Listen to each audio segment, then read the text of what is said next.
कैसे हो दोस्तों, मैं मोहम्मद नईम शेख। तो मैं एक बहुत ही पुराना और बहुत ही मशहूर किस्सा कौमी यकजहती का, आपस में मेल मिलाप का सुनाना चाहता हूँ। ये किस्सा मुझे यकीन आपने बहुत बार सुने होंगे, लेकिन फिर एक बार सुन लीजिए, क्योंकि हमारी एक आदत है, हम सुनी को अनसुनी करते हैं, हम सुनी हुई बातों को भूल जाते हैं, हम किसी से कर्जा लेते हैं, उधार लेते हैं तो उसे लौटाना भूल जाते हैं, हम किसी ने हम पे एहसान किया है तो वो एहसान को हम भूल जाते। तो एक रस्म रिवाज चल रही है हमें भूलने की।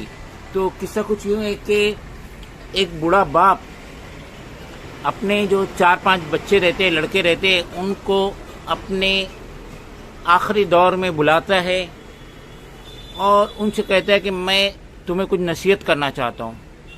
और वो बूढ़ा बाप, वो 4 या 5 जो उसके लड़के रहते हैं, हम गेस करते कि 5 लड़के थे, उन 5 लड़कों के हाथ में एक एक छड़ी देता है कि आप इसे तोड़ो। और 5 लड़के बआसानी उस छड़ी को तोड़ देते हैं।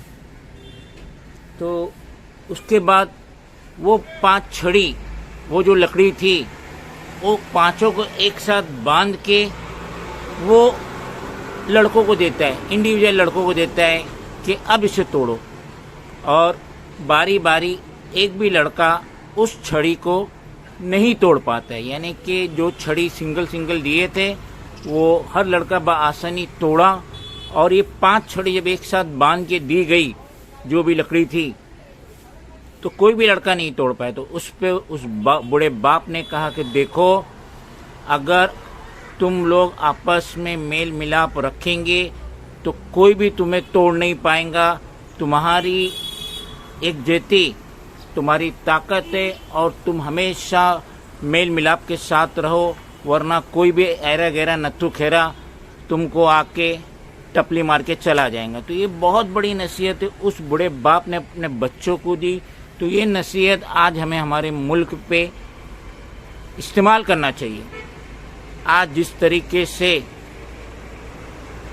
आपस में नफरतें पैदा की जा रही है, जिस तरीके से एक दूसरे के धर्म पे तनकीदें हो रही है, जिस तरीके से इंसान दूसरे इंसान से, भले ही दोनों हिंदुस्तानी है, इंडियन है, नफरत कर रहा है, नफरत भरी निगाहों से देख रहा है, मामूली मामूली बातों पे झगड़े हो रहे, कत्ल हो रहे हैं। तो ये बूढ़े बाप की नसीहत, जिसकी हम तस्दीक नहीं कर सकते, लेकिन एक बहुत अच्छी प्रेरणा है, उदाहरण है, एग्जाम्पल है, जो इस वक्त हमें अप्लाई करना चाहिए, पालन करना चाहिए, इस पे अमल करना चाहिए, क्योंकि बेहद ज़रूरी है। और इस वक्त हमारा देश तिनके की तरीके से बिखर रहा है और जो सुप्रीम लीडर है, हमारे देश के जो बड़े लीडर है, जो सेंटर में बैठे हैं, वो इस तरफ ध्यान नहीं दे रहे हैं। तो ये बूढ़े बाप की नसीहत आज मुझे याद है। सुबह अर्ली मॉर्निंग वॉकिंग पे गया तो मुझे याद आई और मैंने ये महसूस किया कि व्यूअर्स को इससे डिस्क्लोज करना चाहिए, ताकि अगर उनकी मेमोरी वीक है, अगर वो भूल चुके हैं या उन सुन के भी अनजान करे, तो याद कर ले कि इस वक्त इस मुल्क में इस नसीहत की बहुत ही ज़्यादा ज़रूरत है। खुदा हाफिज़।